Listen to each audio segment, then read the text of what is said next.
Chapter 4. From this day, natural philosophy, and particularly chemistry, in the most comprehensive sense of the term, became nearly my sole occupation.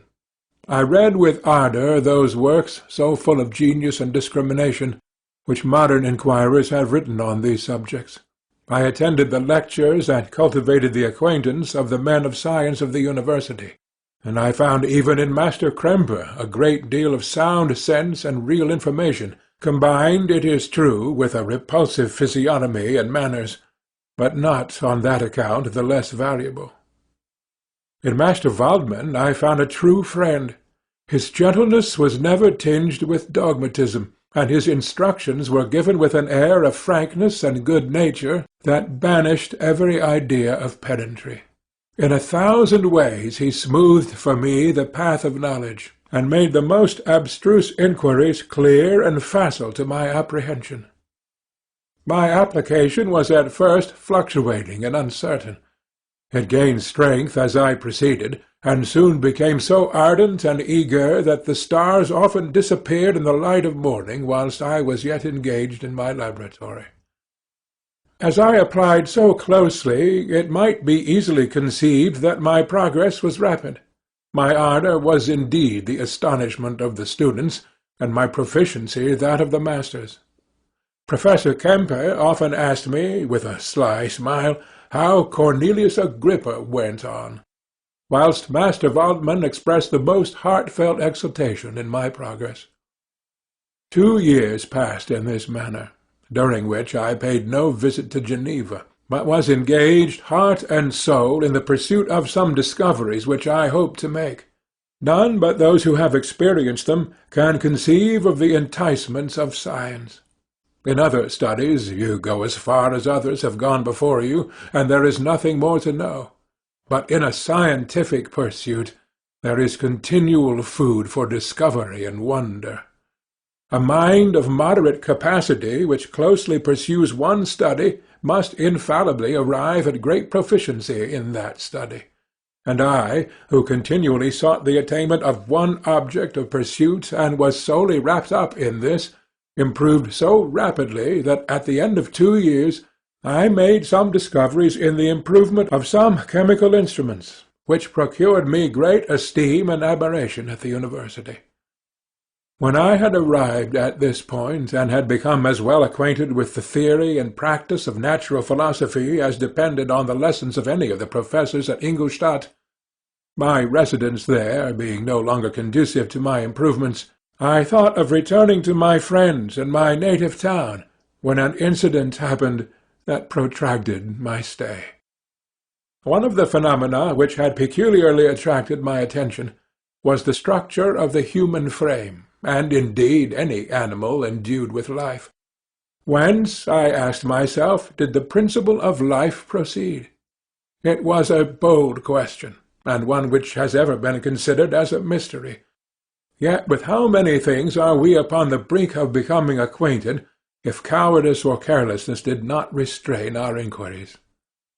I revolved these circumstances in my mind, and determined thenceforth to apply myself more particularly to those branches of natural philosophy which relate to physiology.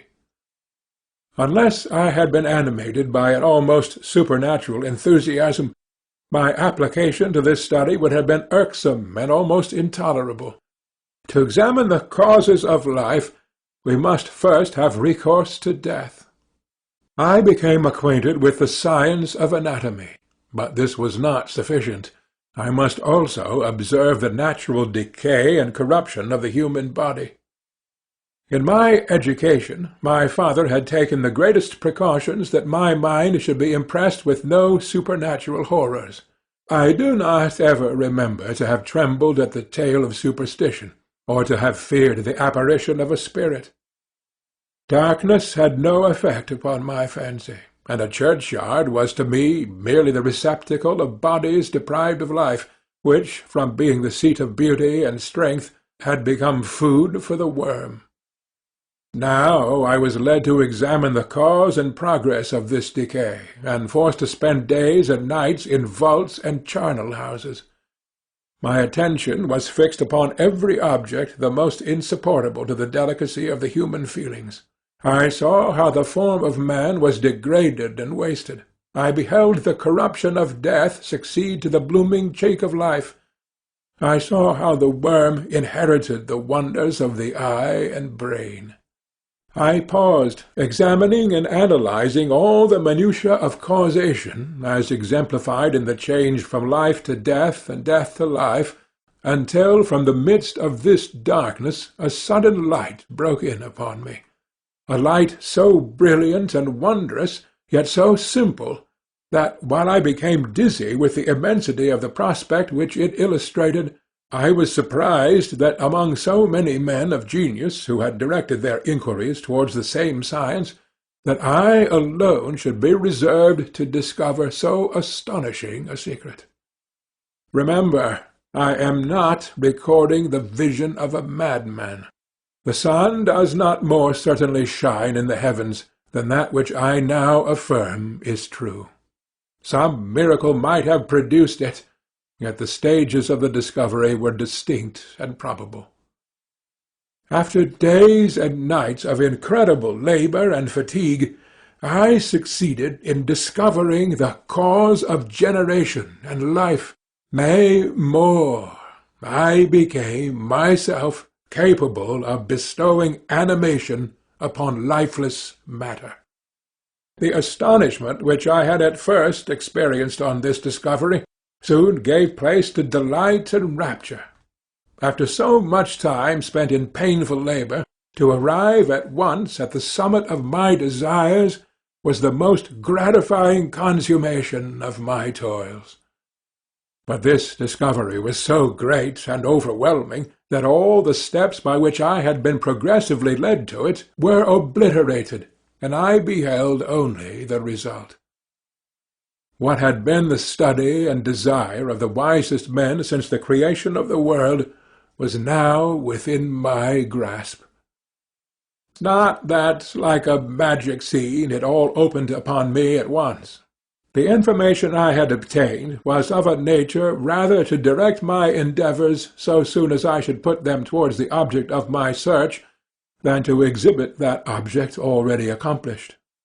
I was like the Arabian who had been buried with the dead, and found a passage to life, aided only by one glimmering and seemingly ineffectual light. I see by your eagerness, and the wonder and hope which your eyes express, my friend, that you expect to be informed of the secret with which I am acquainted. That cannot be. Listen patiently until the end of my story, and you will easily perceive why I am reserved upon that subject. I will not lead you on, unguarded and ardent as I then was, to your destruction and infallible misery. Learn from me, if not by my precepts, at least by my example, how dangerous is the acquirement of knowledge, and how much happier that man is who believes his native town to be the world, than he who aspires to become greater than his nature will allow. When I found so astonishing a power placed within my hands, I hesitated a long time concerning the manner in which I should employ it. Although I possessed the capacity of bestowing animation, yet to prepare a frame for the reception of it, with all its intricacies of fibres, muscles, and veins, still remained a work of inconceivable difficulty and labour. I doubted at first whether I should attempt the creation of a being like myself, or one of simpler organization, but my imagination was too much exalted by my first success to permit me to doubt of my ability to give life to an animal as complex and wonderful as man. The materials at present within my command hardly appeared adequate to so arduous an undertaking. But I doubted not that I should ultimately succeed. I prepared myself for a multitude of reverses. My operations might be incessantly baffled, and at last my work be imperfect. Yet when I considered the improvement which every day takes place in science and mechanics, I was encouraged to hope my present attempts would at least lay the foundation of future success. Nor could I consider the magnitude and complexity of my plan as any argument of its impracticability. It was with these feelings that I began the creation of a human being. As the minuteness of the parts formed a great hindrance to my speed, I resolved, contrary to my first intention, to make the being of a gigantic stature, that is to say, about 8 feet in height, and proportionably large. After having formed this determination, and having spent some months in successfully collecting and arranging my materials, I began. No one can conceive the variety of feelings which bore me onwards like a hurricane in the first enthusiasm of success. Life and death appeared to me ideal bounds which I should first break through, and pour a torrent of light into our dark world. A new species would bless me as its creator and source. Many happy and excellent natures would owe their being to me. No father could claim the gratitude of his child so completely as I should deserve theirs. Pursuing these reflections, I thought that if I could bestow animation upon lifeless matter, I might, in process of time, although I now found it impossible, renew life where death had apparently devoted the body to corruption. These thoughts supported my spirits, while I pursued my undertaking with unremitting ardour. My cheek had grown pale with study, and my person had become emaciated with confinement. Sometimes, on the very brink of certainty, I failed. Yet still I clung to the hope which the next day or the next hour might realize. One secret which I alone possessed was the hope to which I had dedicated myself, and the moon gazed on my midnight labours while, with unrelaxed and breathless eagerness, I pursued nature to her hiding-places. Who shall conceive the horrors of my secret toil, as I dabbled among the unhallowed damps of the grave, or tortured the living animal to animate the lifeless clay? My limbs now tremble, and my eyes swim with the remembrance. But then a restlessness and almost frantic impulse urged me forward. I seemed to have lost all soul or sensation but for this one pursuit. It was indeed but a passing trance, that only made me feel with renewed acuteness so soon as, the unnatural stimulus ceasing to operate, I had returned to my old habits. I collected bones from charnel-houses, and disturbed with profane fingers the tremendous secrets of the human frame. In a solitary chamber, or rather cell, at the top of the house, and separated from all the other apartments by a gallery and staircase, I kept my workshop of filthy creation. My eyeballs were starting from their sockets in attending to the details of my employment. The dissecting-room and the slaughter-house furnished many of my materials, and often did my human nature turn with loathing from my occupation, whilst, still urged on by an eagerness which perpetually increased, I brought my work near to a conclusion. The summer months passed while I was thus engaged, heart and soul, in one pursuit. It was a most beautiful season. Never did the fields bestow a more plentiful harvest, or the vines yield a more luxuriant vintage. But my eyes were insensible to the charms of nature, and the same feelings which made me neglect the scenes around me caused me also to forget those friends who were so many miles absent, and whom I had not seen for so long a time.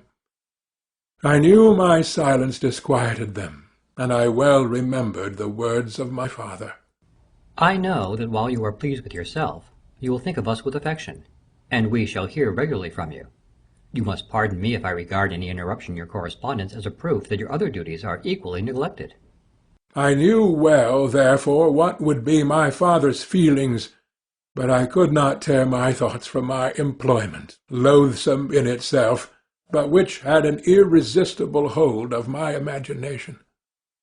I wished, as it were, to procrastinate all that related to my feelings of affection, until the great object, which swallowed up every habit of my nature, should be completed.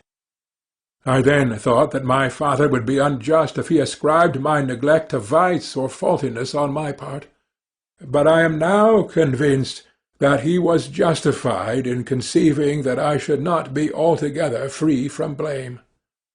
A human being in perfection ought always to preserve a calm and peaceful mind, and never to allow passion or a transitory desire to disturb his tranquillity. I do not think that the pursuit of knowledge is an exception to this rule. If the study to which you apply yourself has a tendency to weaken your affections, and to destroy your taste for those simple pleasures in which no alloy could possibly mix, then that study is certainly unlawful, that is to say, not befitting the human mind. If this rule were always observed, if no man allowed any pursuit whatsoever to interfere with the tranquillity of the domestic affections, Greece had not been enslaved, Caesar would have spared his country, America would have been discovered more gradually, and the empires of Mexico and Peru had not been destroyed. But I forget that I am moralizing in the most interesting part of my tale, and your looks remind me to proceed. My father made no reproach in his letters, and only took notice of my silence by inquiring into my occupations more particularly than before. Winter, spring, and summer passed away during my labours, but I did not watch the blossom or the expanding leaves, sights which before always yielded me supreme delight, so deeply was I engrossed in my occupation. The leaves of that year had withered before my work drew near to a close, and now every day showed me more plainly how well I had succeeded.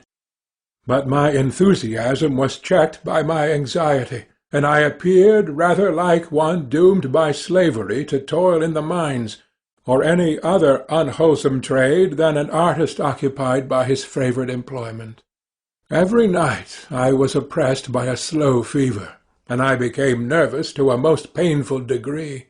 The fall of a leaf startled me, and I shunned my fellow creatures as if I had been guilty of a crime. Sometimes I grew alarmed at the wreck I perceived that I had become. The energy of my purpose alone sustained me.